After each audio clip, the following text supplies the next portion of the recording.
working. Welcome back to Senate Economic Development, Housing and General Affairs.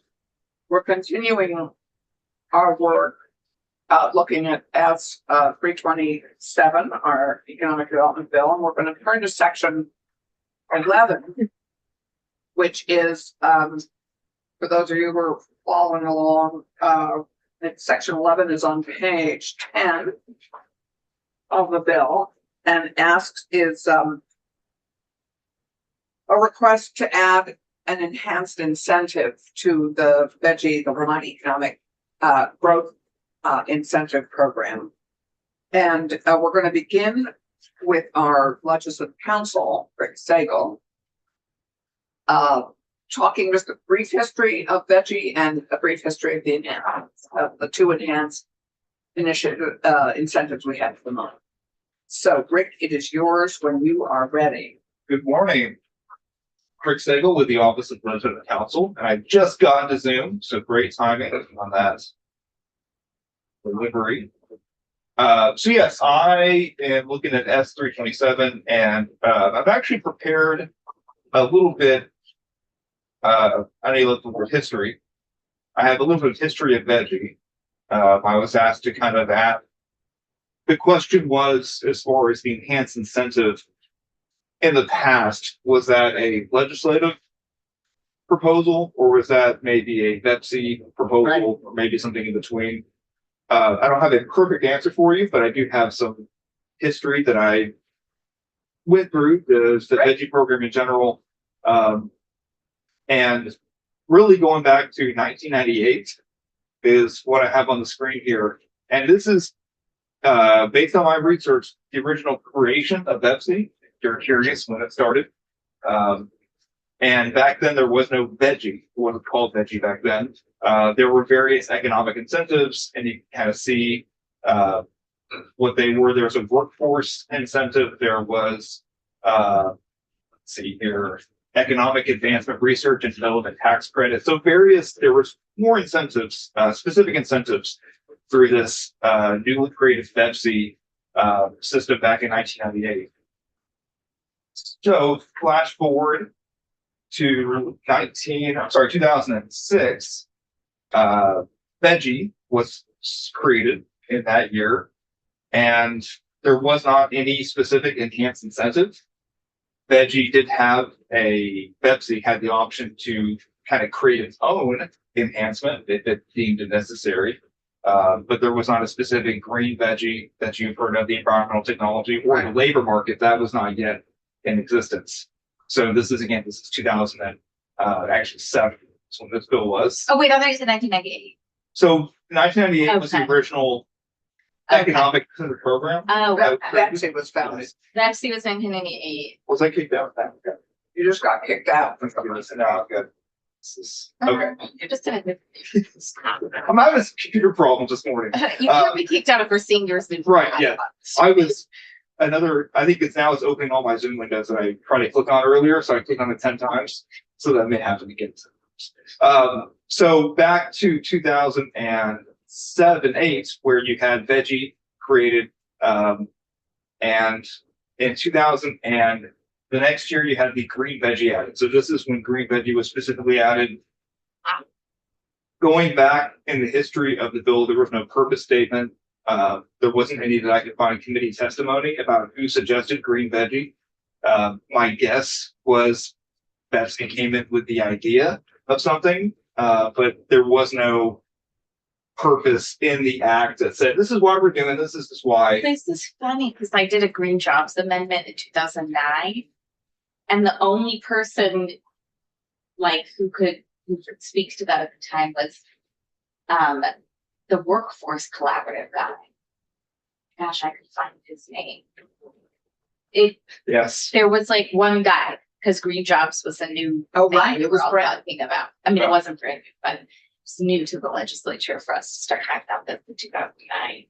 So again, just a little history here, just for your reference, and if you want to use it for your future planning. So green VEGI was added what year? 2008. Yeah. Right. I have it. Yeah, so you articulated the what. Okay. You said that you haven't really articulated why these incentives were created. The enhanced incentives. Yes. Yes. So at this point in this year, I have no reference for that. There was no information I could find, no purpose statement. I was emailing with David Hall in 2009, and we based it on California law 2855. But And this was the start of the era dollars. So this Yeah. was the start of recovery and reinvestment. And the idea that if we were going to create shovel-ready projects and put dollars into the economy to re-stimulate post-recession or during recession, we would put it toward green jobs. so, So David Hall knows something. but this incentive was created a year before that.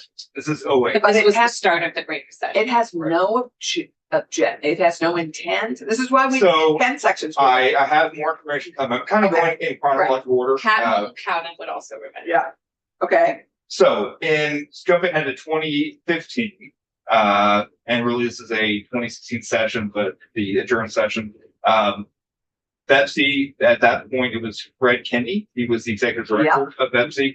He came in requesting a labor market enhancement. There was not, again, at that time, this is 10 years ago, there was not a specific enhanced incentive for a labor market area that had lower employment rates. So this is what I found. This is his testimony. This is his written testimony in 2015 that is giving information about why, in his mind, and in the mind of Pepsi, that this enhanced incentive would be beneficial to the veggie program. With that testimony, the law was amended in 2016 to allow for this new, not what we have today, but a kind of precursor to what we have today, that a business in a labor market area in which the average annual unemployment rate is greater than the average annual unemployment rate for the state, or in which the average annual wage is below the average annual wage for the state. And again, this is old law. We don't have this anymore, but just kind of showing you the progression of the labor market enhanced incentives.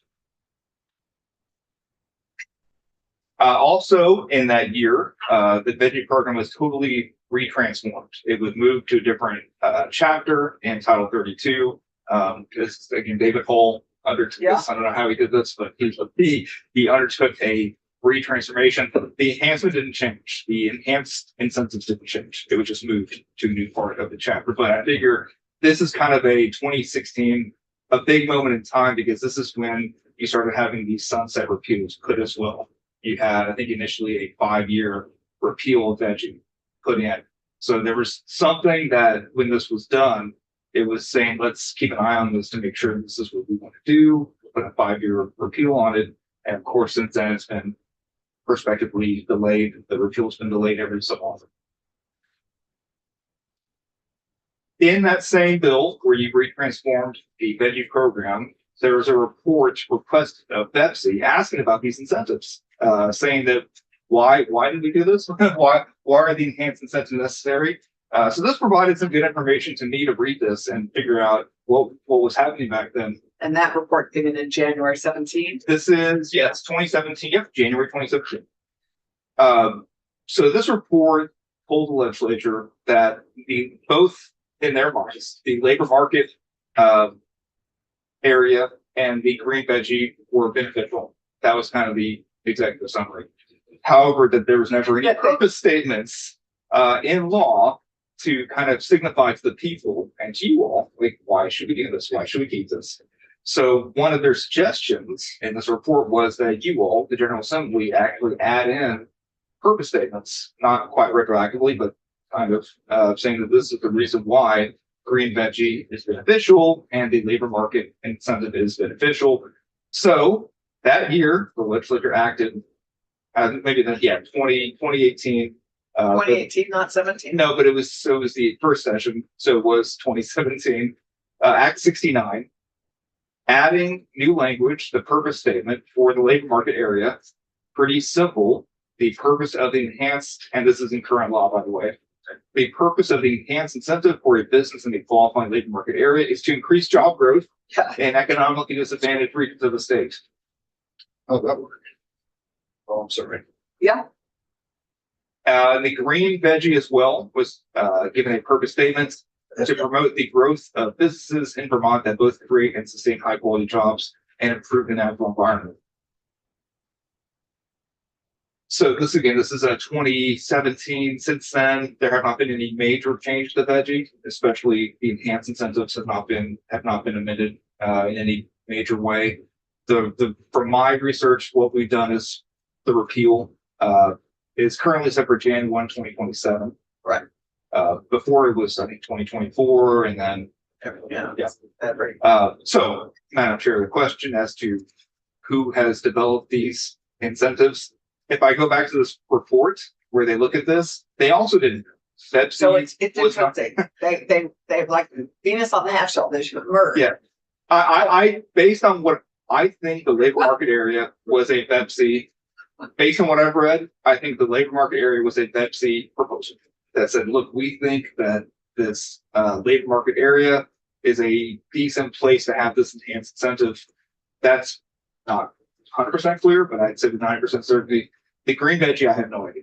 I really don't know. Well, I think the green veggie, as Keisha sort of referred to, there was a lot of energy around supporting our green economy. And in those days when there were lots of incentives being offered financially, both federally and statewide, it made it perfect. It in many ways complemented a lot of Yeah, other I work. wrote it with Joe Baker, Oh, how great! Republican from Rutland. Which was even I don't know how it's all gone since then. right.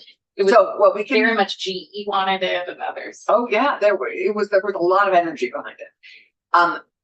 Thank you, Rachel. You could just stay there. Matt, I think we're gonna bring you in to chat about this most current proposal, which is to provide another enhanced incentive. And I believe, Matt, you've got us. We should take this down. Can you take this down so we can see that? It's And Rick, Hi, could you folks. send us that language, of the two, the purpose behind both incentives? I can't. Thank you, that'd be great. That, and we can make Matt full screen great.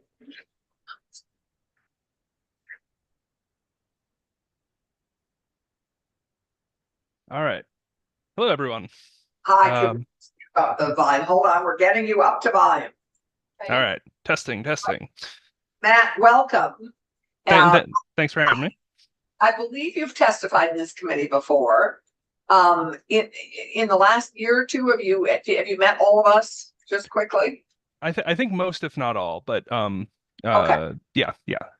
Just Okay, looking at the tiny faces here. Okay, so I'm Allison Clarkson, Windsor District, Randy. Randy Brock, Fresno County in Northern Grand Isle. Good morning, Dave Weeks, representing Rutland County. Tom Chittenden Southeast. Keisha from Hinsdale, we were at UVM.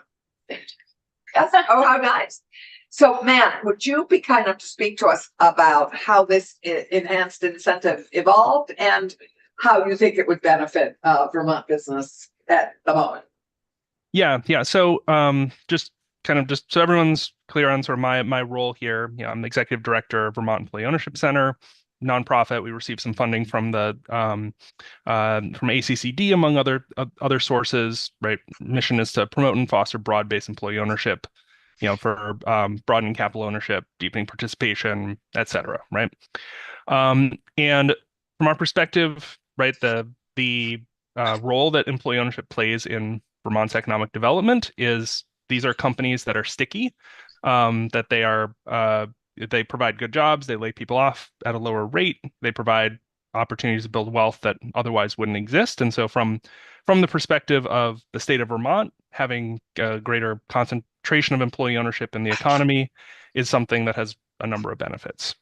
So looking at this particular legislation, I had there are a couple of sort of minor comments that I had, but also sort of just the broader overall, question of what is, for you all as you think about charting the course of, the Vermont's economic development policy, the question of, how does ownership of the companies, especially the companies that are receiving public dollars, the ownership structure itself fit into that strategy, I think is an important thing to consider.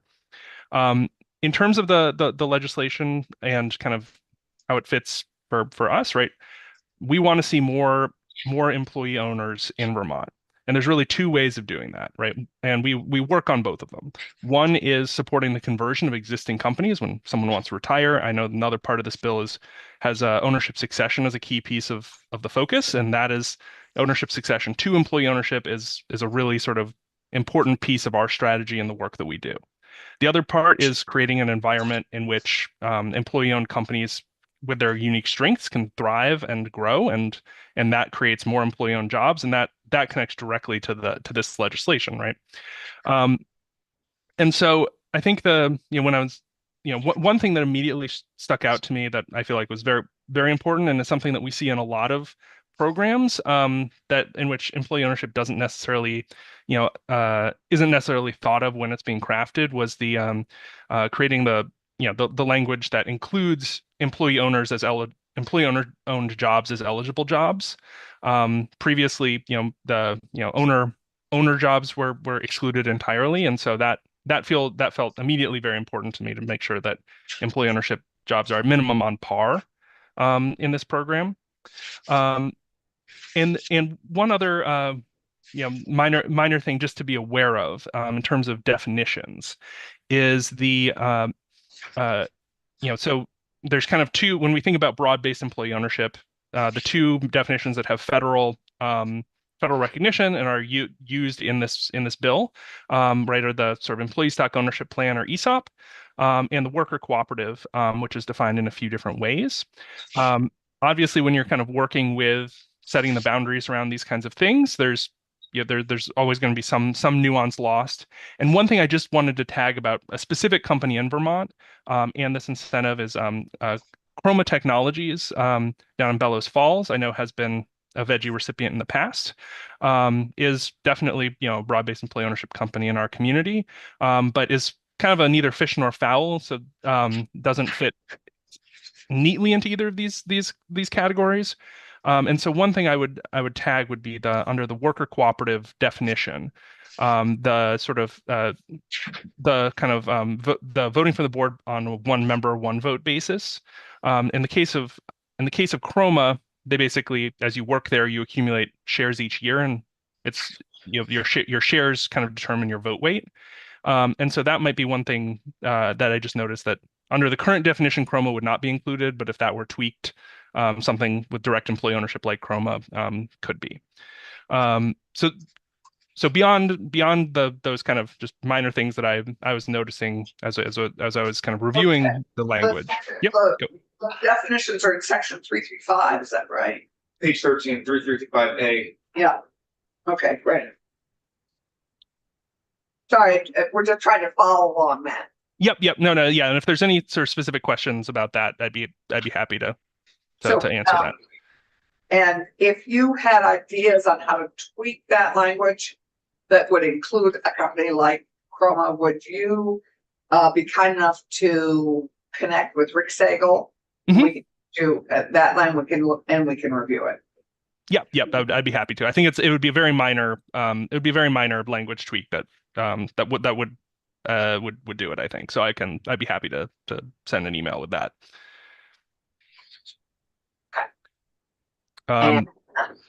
Keep going. Yeah. So I mean, otherwise, I think just this is fundamentally a strategic question for you all in terms of, with what sorts of companies and how sticky structurally can they be for your for the impact of veggie on Vermont's economy, right? And also, so employee-owned companies will tend to be more rooted in their communities because the people who own them live there, right? And less inclined to go chasing tax incentives in South Carolina because of a marginal number on a spreadsheet. But even when they are sold, so I think one really sort of key example in the last year, in terms of the impact of building economic development on broad-based employee ownership, was Vermont Information Processing, right? So they'd been in ESOP for about 20 years, were bought last spring. And there's $1 billion that was divided up between a couple hundred working Vermonters to create anywhere between 6 and low 8-figure wealth for that broad group of people, rather than creating one billionaire who could likely decide on a tax optimal venue for where they're going to be.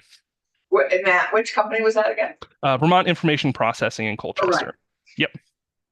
So, even when an employee-owned company is sold, and we like to see them go intergenerational, like, Karis Reels, which has been around for decades. But even when sold, right, the impact on Vermont's economy and the people of Vermont is going to be something that's broad-based rather than concentrated, and and looks different in terms of the security of Vermonters. Yeah, absolutely. How many? David has a question. Oh, No, I do. pause. You- Bit of pause. You're gonna pause. Okay, I'm gonna ask how many. How many currently ESOPs do we have? And then that's question number one. And two, how many do you think are ready and mature enough? And I would assume many of them were quite mature to become ESOPs. How many do you think would take advantage of this? What makes this so attractive to a company that's already succeeding enough to become an ESOP? Yeah, so I think there's in terms of kind of privately held, headquartered in Vermont ESOPs, we're hanging out around 35 right now, with a number of other kind of companies that might have headquarters elsewhere but have operations in Vermont. And yeah, a company needs to be of a certain scale and a certain maturity to do this. Usually we say at least $500,000 profitability, 20 employees before kind of an ESOP is a possibility for them. And so, I think the largest from an employment perspective in Vermont is PC Construction. We've got variety across industries. And I think one of the things that can be unique about employee ownership, right, is that is from the perspective of capitalization of companies and capitalization for expansion. They have a few less options than equivalent companies that are investor owned, right? Because inherently, if you're wanting to maintain 100% employee ownership, you're not going to go out and sell common stock to investors. So oftentimes they'll grow through retained earnings, right? They have some tax incentives at the federal level that allow them to retain some kind of what would be paid in some federal income tax, and some other things like that. And there's some work at the federal level to sort of create some new investment vehicles that can allow for increased growth. But that sort of ability to take on significant outside risk capital sometimes can be a constraint to an employee-owned company's growth.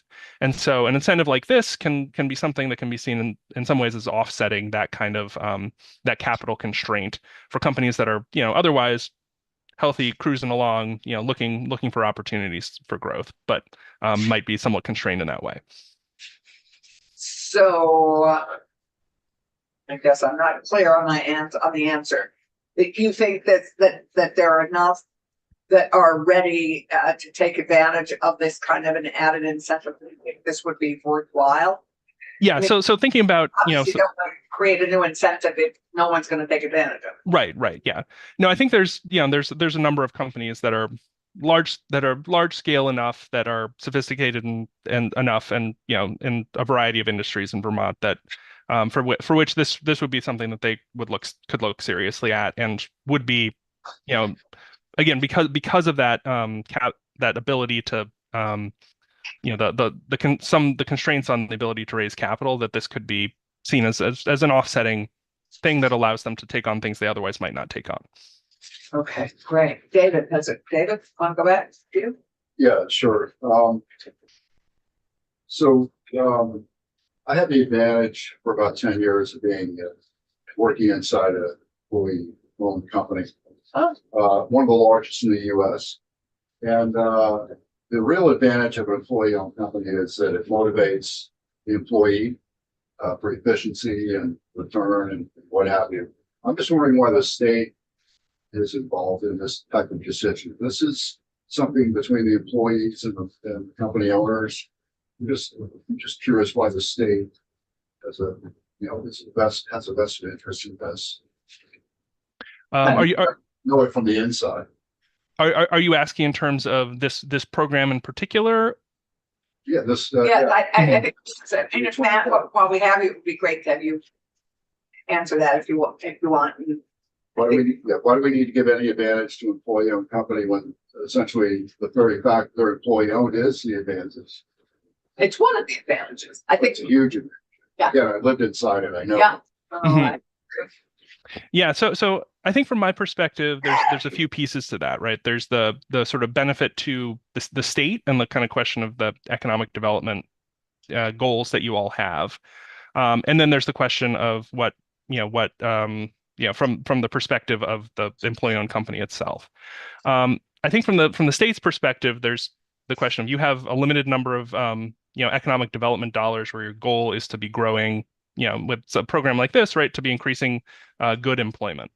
And I think that if you're thinking about comparing what kinds of companies should those dollars be going to, right, given the existence of the program, the benefits of those dollars expanding kind of employee-owned jobs and employee competitive, high engagement employee-owned companies in Vermont, I think is reasonable case to be made that that's a bigger bang for its buck, both from kind of the benefit of increased employment, increased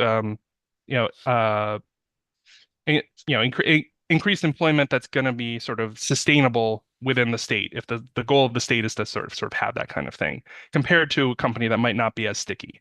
And from the company perspective, kind of going back to that, what are the barriers to employee ownership sort of succeeding and expanding, right? The plus side is that employee engagement, right? And studies bear this out. They're more efficient. People stick around longer. They tend to lay people off less, right? There's kind of deeper commitment to the company that can really drive performance significantly. And what I was talking about before, there is that certain set of limitations around what kinds of capital can support the growth of these companies. And so oftentimes there needs to be greater creativity in order to sort of maintain that employee ownership that we want to see. And so, programs like this, programs that like there's a federal bill right now to kind of create a version of the small business investment company model that's specifically for providing more capital to employee ownership. This is kind of this question of sort of access to growth capital is a known structural challenge that requires some creativity to kind of maximize the benefit, if that makes sense. So that's your question. Enough. And we could certainly have Jessica answer. I would sort of underscore what Matt said. That's good. I think while we have you, Matt, when we're talking about successes and areas of growth, we as an economic development committee probably haven't necessarily had an opportunity to talk about Gardner Supply. And, some of the online national pandemic growth factors that took them down, but just if there's anything we can learn about how to support employee-owned businesses, from their bankruptcy filing. Mm-hmm. Yeah. No, the last year was kind of an interesting moment for ESOPs in Vermont, ending because we kind of had the Gardner Supply example on one hand as the a company that went down into bankruptcy, and then the VIP on the other hand, which also ended employee ownership, but in a wildly profitable way. So it kind of gives you the sort of extremes of what employee ownership can deliver. So in terms of things to think about in terms of the Gardner Supply example, obviously there's some so as the news stuff came out, and I was not inside, so I have limited insight, but there's some operational stuff, and then there's always kind of the other thing for employee-owned companies to understand kind of generally is this idea of the repurchase obligation, where the company is consistently buying itself. Mm-hmm. And my understanding is the primary driver was some kind of operational things around the failed point of sale system implementation and some other things like that. But one thing that employee-owned companies do need to sort of be very specifically, careful about planning around is sort of having the capital for that, repurchasing of shares of folks as they retire, as new folks come in. And so, the question of like how to sort of encourage, good, encourage best practices on that side of things. And that's kind of one role that we play. We have an annual conference where we bring employee-owned companies together, and this year that's actually going to be one of our focal points, is kind of a debrief of the kind of the Gardner Supply situation and thinking about diversification and management of those kinds of risks. So I think, from a policy perspective, right? Employee-owned companies are businesses in the market, right? We're always going to have ups and downs on that front. But I think from our perspective, there's a lot of kind of education and best practices promotion that is a piece of our work. And yeah, and then I think that's kind of the making sure that both the people who are running them and the employee owners themselves are kind of clear-eyed about exactly what their risks, rewards, and everything else that is involved in ownership really are. Thank you, Matt. We're going to have to shift, but does raise a question of what, if I assume you're the resource that if an employee ownership company was in trouble or having challenges, they would reach out and say, we are needing help here. And what can we're needing help. Well, and here is the challenge. And I assume then you either direct them to the place they can get that help, or you yourself and whoever you're involved with can help supply it. Yes, yeah, we have a pretty big network. A lot about today is resources and how we're clear on our resources, how we market them, how we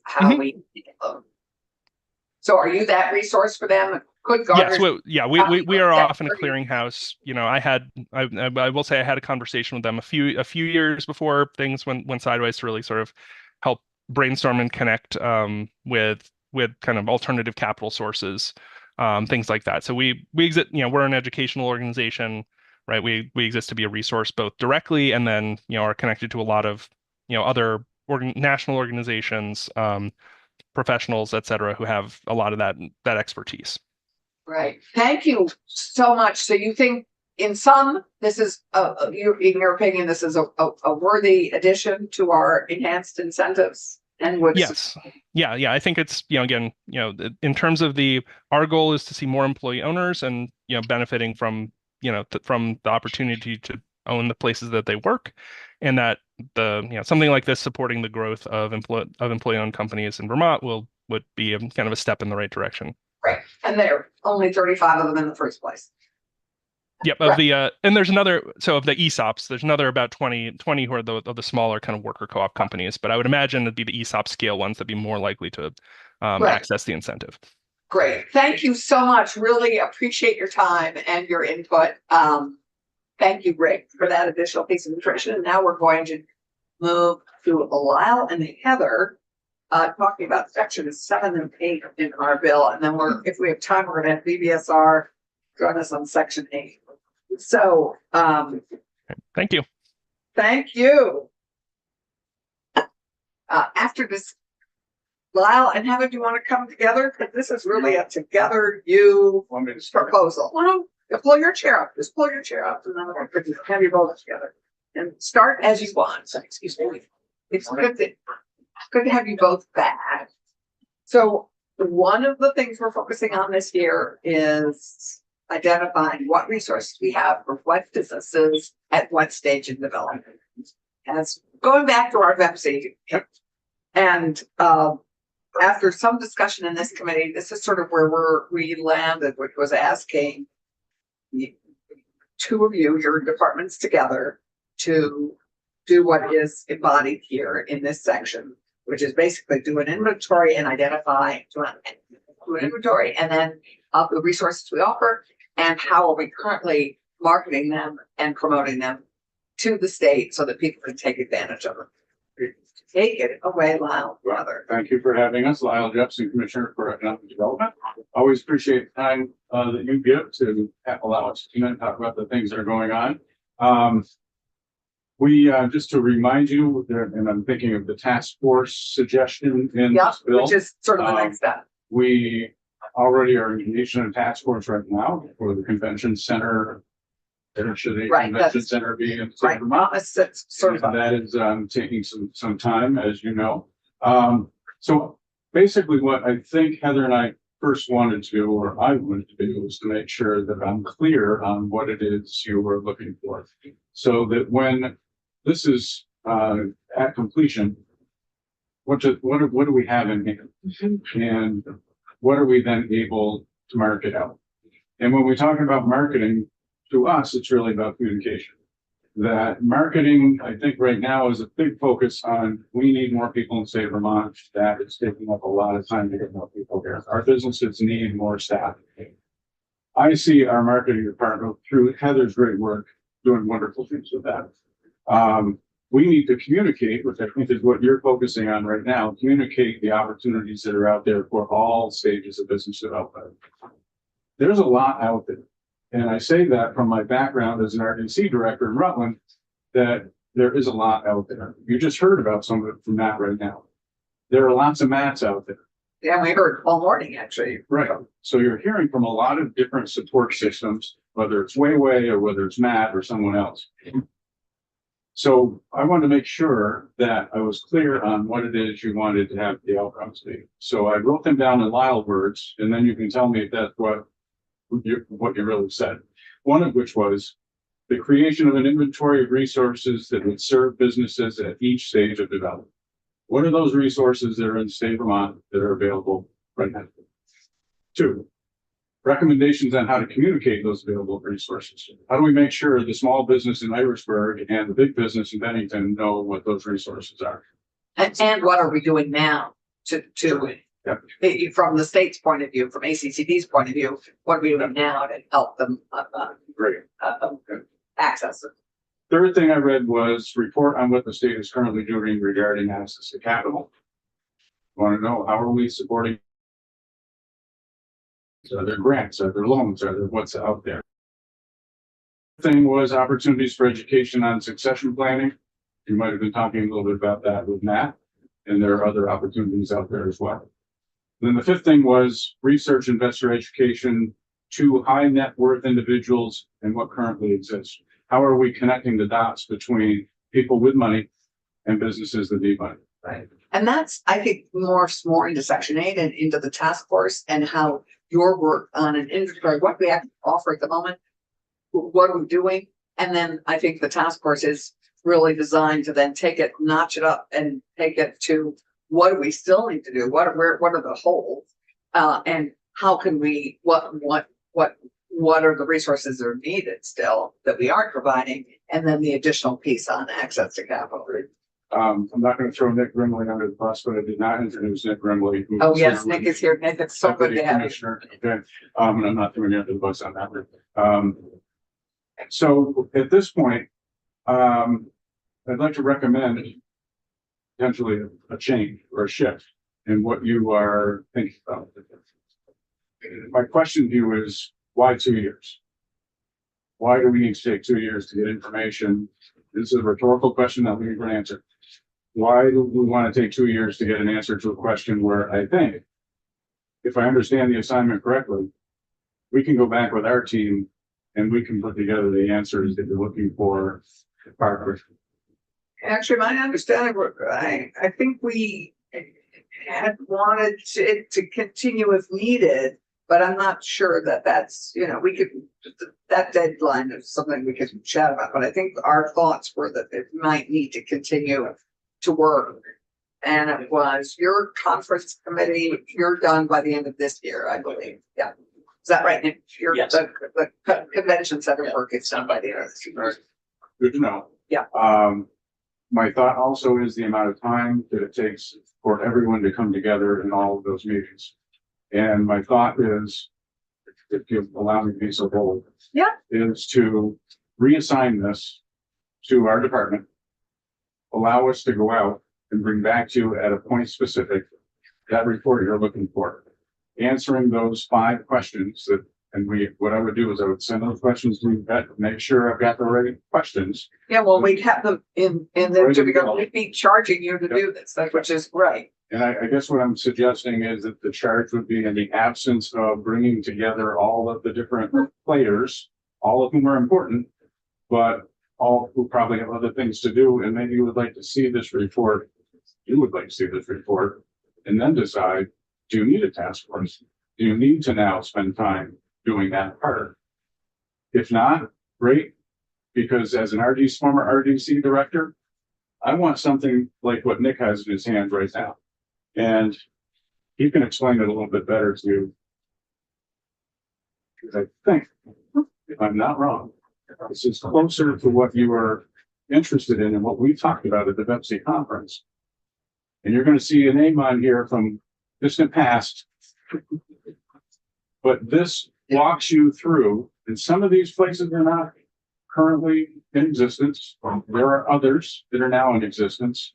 But you want a living document that's on a website that points people in the direction that they can go. Correct. Then you want us to. So I can interject, give you some background. But introduce yourself. Deputy Commissioner Nick Grimley, Department of Economic Development, former Deputy Secretary Ted Brady and I went through this exercise several years ago and put together this graphical representation for the entrepreneurial ecosystem. So when I say that, I'm talking more about the startup ecosystem. And I think that we could go through and do something, a similar exercise, go a little bit more in depth and, produce something that is applicable to both those scalable startups and then sort of the Main Street type of businesses that sort of require different things. So we heard this morning from micro business. So I think from our committee's point of view, from really super startup, micro business, right up to a mature company. Yeah. Because even mature companies, as we know, need help. When we had a completely different conversation with a cybersecurity expert in government operations yesterday, and he said something that I think is a really valuable. I'm going to use that a lot, I think, from now on, which is you want a system that when it fails loudly. So just that if you say you are the exhaustive clearinghouse for this stuff, people can say, hey, then there's a real gap. Or then, hey, why aren't I on here? Because I'm doing this work. And that's how you become a clearinghouse, is you're responsive when there's a missing link. That's all we need. Yep. It's just a system that fails loudly and says, we should integrate this better, or we should have VTPOC on here because this is 10 years old or whatever, So thank you. I don't want to set up a group to fail, to bring together some exhaustive list, because that's an impossible task.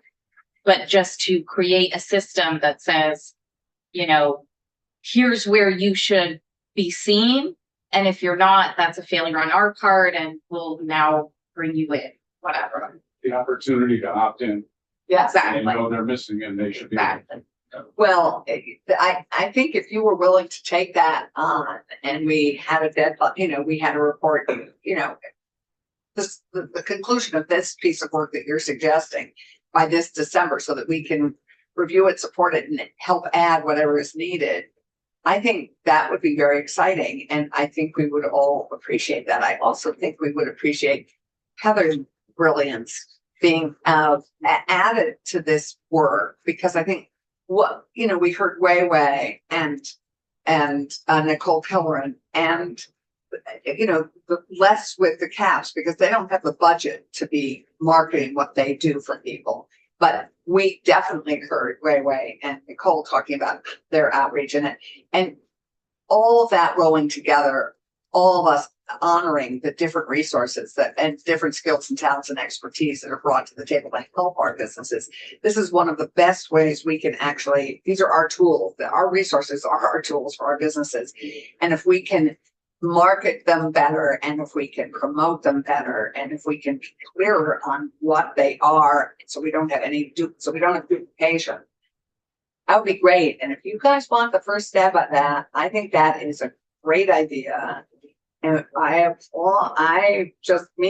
one member of this committee, would welcome that and ask you to think about how we would redo this section with Rick Sagal, who sadly had to leave, but he'll be back at noon.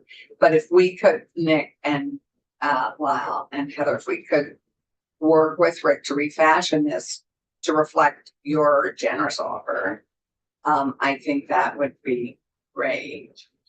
Not knowing a lot about the legislative process, but everybody else does, would we reach out to Rick? What's the process? That I'll have Rick.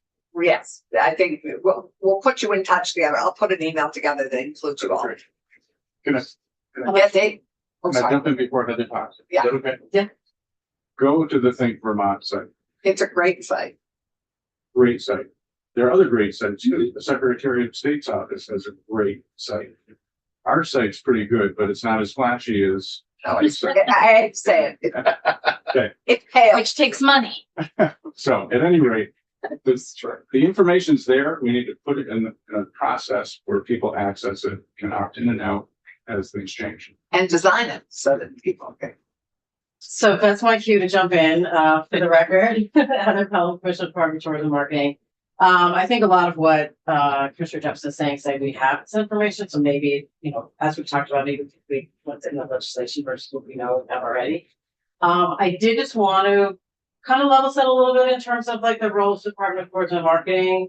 I really see our role as we're bringing in the customers to all these businesses. We really have an outward facing role. We're bringing, we're talking about, recruiting new residents and so forth. When it comes to internal state communications, that's really more the role of the Chief of Communications Office, which we now have. So I'm not sure how. So yes, the Chief Marketing Office. Where is that? Is that digital services? No, so the Chief Marketing Office is 2 employees, who have historically been in the agency of And that's not commerce. cheap performance. No, so And it's not so digital government? Okay, cheap marketing. So, Chief Marketing Office, those 2 positions are now co-located with the agency administration, with our Chief Communications Officer, Rebecca Kelly, has taken on that new role. So, Oh, okay. so the idea here then is by co-locating those 2 positions with Chief Communications Officer, their charge is really much more about internal communications on teams. How does state government work most effectively in the communication space? So I just want to kind of, like I said, level set in terms of like, we in Department of Tourism and Marketing don't work with other agencies to market their services to Vermonters. It's just not what we do. There are resources within the state, but this team would do that. Now, they don't have a budget to go out and perhaps, do a bunch of paid marketing if that's what's thinking about it. And I think that's why, Commissioner and I are thinking this is really about activating networks to make sure that those businesses in their communities, like where are they going to reach out to help? We always want to make sure that state government, is providing information in the most clearest way possible, right? But we also know that there's no front door. So they may be talking to their Chamber of Commerce. They may be talking to their downtown director. They might be talking to their RDC. Maybe they don't know that their RDC is there. But we really see that the communications challenge here is really making sure that all the partners we have throughout the state, which might be represented on a graphic like this, really understand where they can find the information that exists. So that's really the comment. I just wanted to kind of make sure that folks understood where this might be coming from. And One thing just to throw out that I would have to think about, that is various people who use these resources, how will they get information? How will they be able to ask a question that they have formulated in their minds rather than the kind of question that you prepared for or set up a data set to receive? This is a typical, really automated information system or artificial intelligence system in which a person who needs to know something can ask a question in a language that they speak, and whatever system you set up can understand it. Right? And it's a basic user experience question. Where are they? What are they? So Where can I get information on a tax return? Senator How Brock, can I start a new business? Senator Brock made me ask AI one of my pet issue questions before you got here, which is how do you put on an Indian wedding in Vermont? And it spits out Boston, New York, right. New Jersey, get a priest from, which that's fair. I'm working on having a priest in Vermont, but work with a wedding venue that will accept out of state Indian decorators and things like I'll share. And then I said, find me Vermont based vendors, Nada. a couple Stowe venue, like top notch, just because they can do a multi-day event, which thank you, chat. Yes, Indian weddings are multi-day events. But other than that, it's just a small example, but like, I know this. I know this is what drives you, is just what is the user experience and how do we get what most small businesses in Vermont are asking for is to be showcased on a national stage or to be in someone's inbox when there is a opportunity, when someone Googles Indian wedding in Vermont. Now I should get a bunch of henna people like somewhere in northern England would be nice, and the problem is we might have other bills, frankly, like the data privacy bill, that get in the way of how we make sure businesses are seen out of state, while we have a team trying to make sure that we can market out of state. So I just want to make the clear link that it takes us not creating gaps in the business continuum as well, because this is where people are looking for. And it has to be in a language that everybody can understand, as opposed to the language that we structure in state government that nobody understands. You Right. try to find something, you can't find anything. Nobody's going to go to a government website. So, That's right. well, actually, that's not true. People go to government websites all But the they're time not because necessarily going to find what they're looking for. you are our economic development office and you are ACCD. So one of the, I think, questions we need to tackle is, where are people going? Working with all the resources, many of whom have testified in this committee, and all of them say it's a challenge. Everyone comes to us in a different capacity. They aren't necessarily going to where we would want them to go naturally. I mean, first crowd I'd look at is your website. Gen Z doesn't even But- use Google, they use TikTok. Right. So Well, like, Whatever we're not they even in do. the same universe anymore. But I think if you are willing to start on this, we will then also get Rebecca Kelly in. Is that correct? Is that what we should be? Well, I think when we think about the language, which we can work through with Rick. Right. I can certainly speak with Rebecca. and Right. Figure out what makes the most sense. Right. Because one of the challenges that everyone has spoken about is people not knowing who to turn to and where to go for specific needs. And I would just hope that everyone recognize this is a complicated Yeah. communications media landscape. Right. That we aren't going to replace Google or, be able to know what generative AI is going to produce for any question that we lay out there. But can part of the technical assistance that businesses have access to is about their digital presence, so that the information that they do have can be picked up by generative AI, is really where the potential lies. It's not that we are going to capture all that information everywhere. So, we have business.vermont.gov. It's a great start on like how to start a business. Here's where you might be able to get legal information. Here's where you might be able to get financing information. We can certainly build on a model like that. Right. I think what we're saying is that a lot of it exists, but I would hope there's a recognition that we can help guide folks as to like how they can make sure that their information is easily available in the world we live in, Mhm. and also make sure that what the state touches is in a place that is coordinated and that we are activating our Exactly. communication networks so that they know where to find that. And to the point raised also about gaps, is like, yes, what are the gaps, right? Exa- Is there feedback loop that tells us, thank you for this information you put together, I still can't find X. Where should I go? And have the resource people, anyway, yes. And would you also, because we have touched on this in other ways, Joan and I have talked about this for a long time, the access to capital piece, which would be, you would take on as well and do an initial, That was one of your questions, which is. one of our big needs Yeah. that business comes to us time and time again saying, What's it? help us. Yeah. I was very involved in writing the FSBCI plan for state Vermont, and so have a good handle on the. Great. Yeah. So I will, today, put together an email, all the three of you with Rick, and see what we could go forward for our next draft with new language on this. That would be Rick, and a deadline of maybe November or December, so that we can work on it next session. I wrote down December 15th. Does that work for you? November what? Is that December 5th? Oh, November. No, I'd say December 1st, just so bills can start getting drafted and worked on. Well, but usually we get to December 15th for the first year of the biennium. But I'm also thinking what's good for all of you in terms of your December, it might be good to get it over with. I know, but we won't know who's coming to the both This chambers is true until- till December 5th. Okay. Keep it Yeah. December 5th. That's usually why we get. That would be great. You know, What we did we have just decide?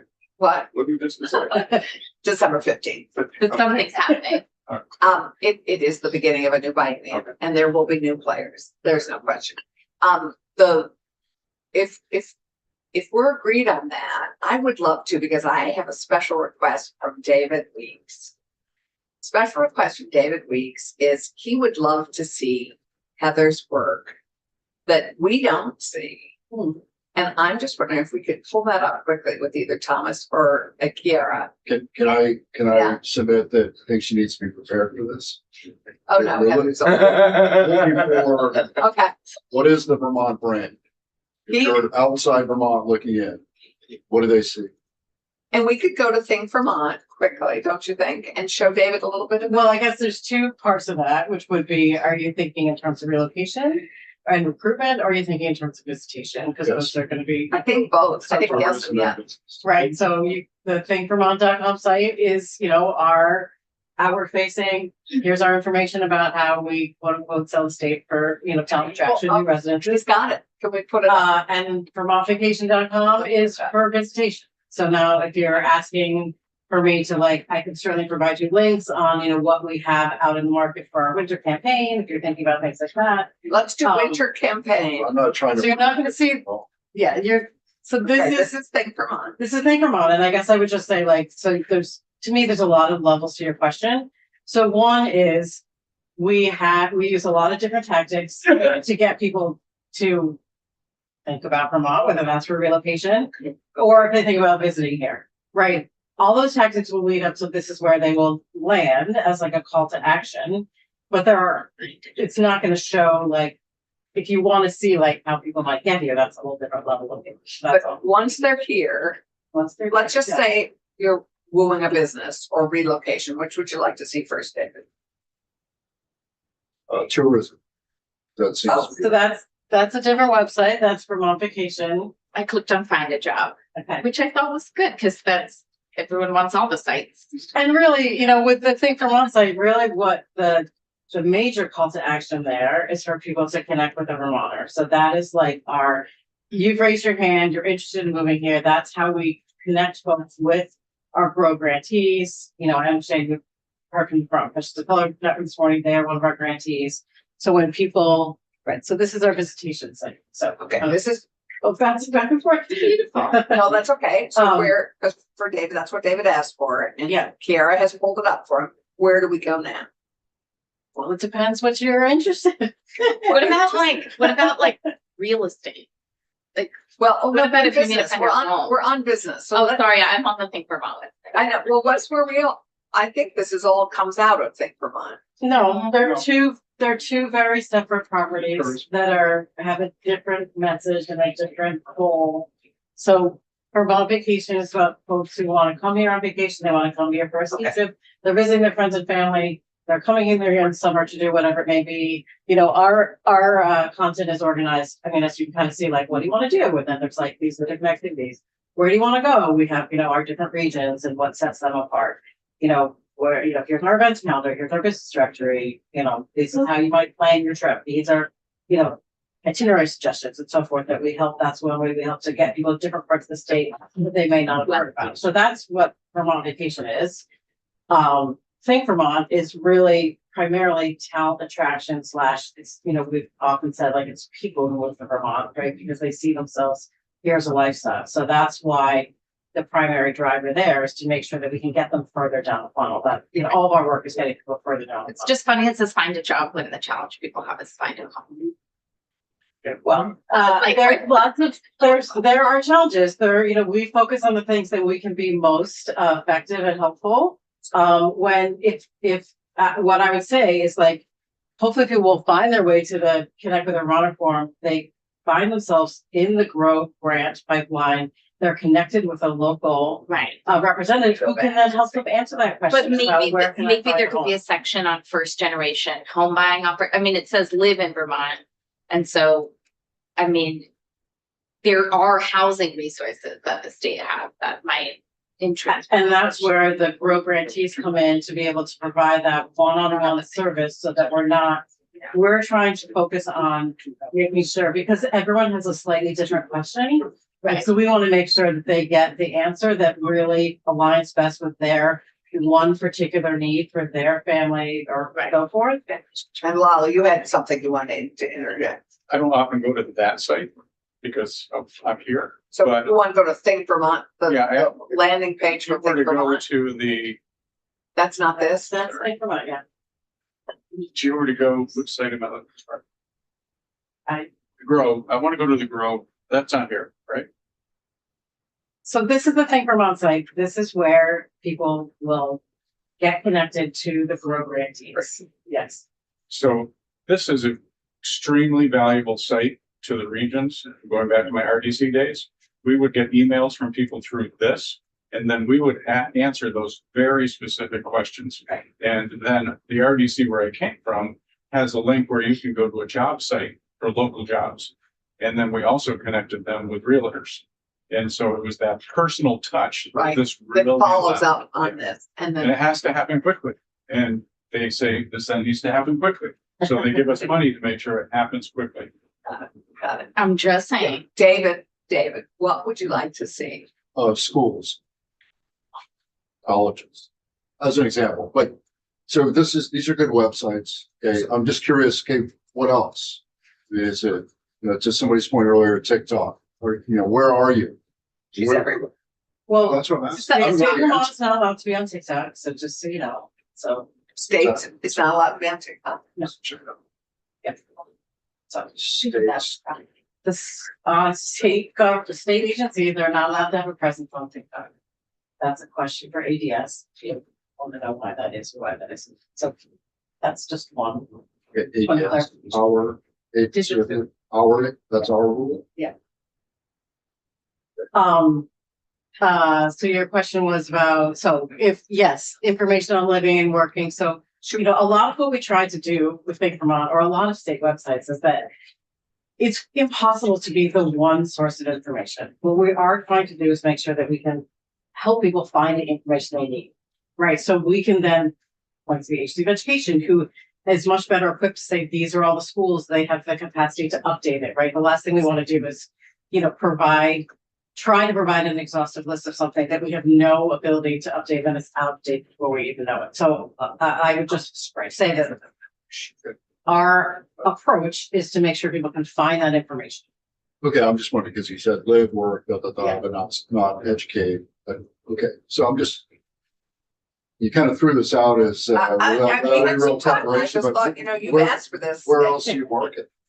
Just the website? Are you in airports? Are you in subways? Or, I don't know what the answer is. I mean, Yeah, so, Where- We don't market. get to see this much, but That's right, you don't- you won't, Everywhere. you don't get to, I understand that's frustration for people. They don't see what we do because you're not the target market. No, The. I'm all over the place. I'm asking. It's No, I'm happy to answer. So if you were driving around Boston right now, you would see billboards for Vermont to come on vacation. We did an installation in the New York City market this And they do spring. backwards. Yeah, we did an installation in New York this spring, on the subways about Think Vermont. We have a digital presence on other social media platforms through Meta and LinkedIn in terms of digital ads. We also do a paid search. We have videos out there that get people to us. So we have paid tactics for both sort of directions, both on the visitation side and on the relocation side. That kind of information was in the presentation. I think we got cut short when I was here a few weeks ago, so we can certainly talk about that more. But you'll see in there a little bit more about how we are getting people to this site. so to follow up on that, we will Yeah. have you back because I think it would be great for us to see what others see, which we don't.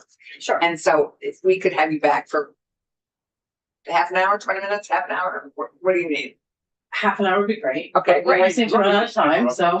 Just say that one thing, it's rather than looking at what you have. Yeah. What I would look at is what do people ask? What would I, as someone who is in one of these categories or in no category, might ask? Just as we said, what do I do? How could I find places to have an Indian wedding in Vermont?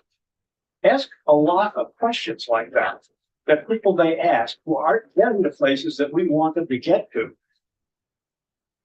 And determine whether or not you're able to get answers to those questions, because those are the things we're really looking for at the work that you're both going to be doing to help us get questions answered. And that's exactly why we created the GROW program, so that those questions could be answered, because every question is different and every answer is different.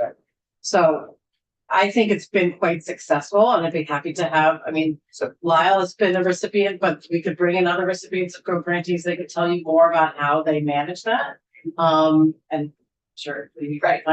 So one answer that we heard from folks who testified before you today is that they are serving scores of people throughout Vermont, more than scores of people who have questions. Where do I go to get answers to tax questions for my new small business? Right. And legal Those are the questions. and financing, all those things. And there's thousands of them for both to live, to work, to get help, to solve a problem, whatever. And that's really the real promise of AI for the future. It sounds like we should have the chief marketing communications. I think Rebecca, to have Rebecca and Heather in together, perhaps at some point. Sure, and I'm happy to do that. And I just want to also clarify that, yes, we have chief communications officer. As you can imagine, there is not the capacity that you think there might be out there to take on every issue without funding for additional support to be able to do all the things that we want to do. So, and to that end, we need to chat further about that with this re-envisioning of these sections. So to that, I'm going to go to Chelsea on the screen, who's the Executive Director of Vermont Businesses for Social Responsibility, talking about a section 8, the task force, which is about to be rethought because we've had a very generous offer from the Office of Economic Development, the Department of Economic Development, to actually take this inside and come back to us doing the work that we are asking for in both sections 7 and 8, and take take a run at it and come back to us, having consulted with stakeholders. So, I think Lyle is very clear that we would want all the stakeholders, including you, because I think that's what you want to say. Chelsea, I don't want to put words in your mouth. Tell us what you're wanting to be included. We are here to serve, Commissioner Jepson, and I will say I'm sitting here in Rutland at Heritage Family Credit Union. So very Introduce yourself. Yeah, Chelsea Bardo-Lewis, Executive Director of VBSR. And as you see in the written testimony, we work with many small businesses. It will not be any surprise to you, based on the testimony you've already heard today, that small businesses, we have about 60% of our members are fewer than 15 employees. And these are the businesses that are being squeezed the most in terms of healthcare costs, impacts of tariffs, impacts of wage inflation.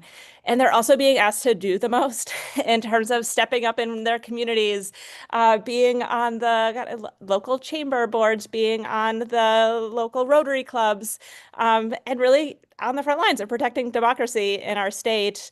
And they need support. So the way that VBSR provides that is a few ways, and we've spoken about this, I won't say it again, but really just to the point that Heather was making, Commissioner Pelham, sorry, is that, since Heather and I worked together years and years ago, people have been talking about the need for a database and where's the one-stop shop.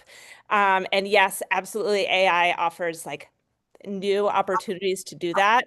And there's always going to be the need for human connection and peer-to-peer resource sharing, and that is what VBSR provides.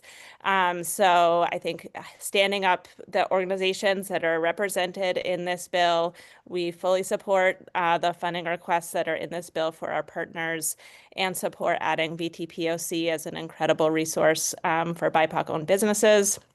And we are here to support. No funding requests from us. If we can play a role to support your work, Commissioner Jepson, we are here to do that. But really wanted to stand up again the need for this type of work to support small businesses, to support their business resilience. Similar to our Climate Ready Vermont program, we see that continuation planning is incredibly important for small businesses to support access to capital. There is no shortage of deal flow. Don't let anyone tell you differently. It's just getting the right capital to the creative entrepreneurs and business owners across our state. And then, of course, succession planning is a huge need that we hear across our membership, and you will see more programming from us forthcoming. Thank you, Chelsea. And I would hope, obviously, that all the stakeholders we identified and then some would be welcome as you do this work. Commissioner Jepson, that would be. Because they do good work. They need to be. They do great work, and I think we're very proud of the work of our partners in these resourcing for businesses. So Could I add one thing about the Grow Yeah. Grant? Because I'm always talking about the Grow Grant, how important it is. You ask about people that are asking questions.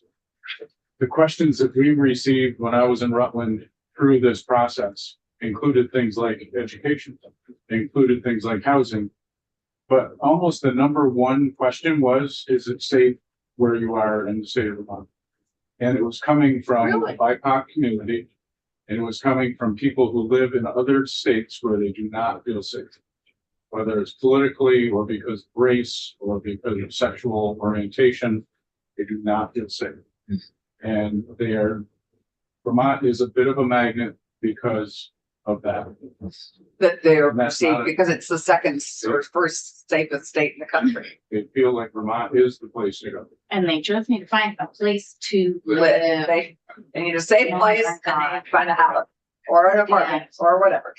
And I can add that actually on our visitation research, you asked about Vermont brand, safety also is, it's scenic beauty, outdoor recreation and safety.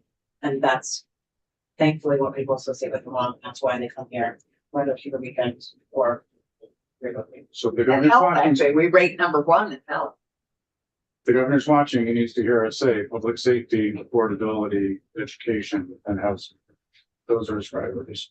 We're very clear on what. I hope We're- one thing. We're hearing that. Oh, great. Right. Well, I think this has been terrific. Thank you Thank you. very much. It's been, thank you very much for stepping, I mean, we're out of season for stepping up to the plate, but thank you for stepping up to the plate. Maybe in my husband's view, there's no season that isn't baseball season. So, thank you very much. This is just terrific and we'll look forward, to, next draft. We're about to see Rick Sagal, for We'll plan, get our to agenda work. planning. All right, thank you very much. Thank you very much. We'll have you back in soon. Thank you. Thank you, and we will schedule you soon. Okay, okay. Right, And I'm happy to provide. and Rebecca Kelly, let's figure that out too. Sure, I can Right, let's refer- go off live and go into agenda planning. Yeah. Thank you very much.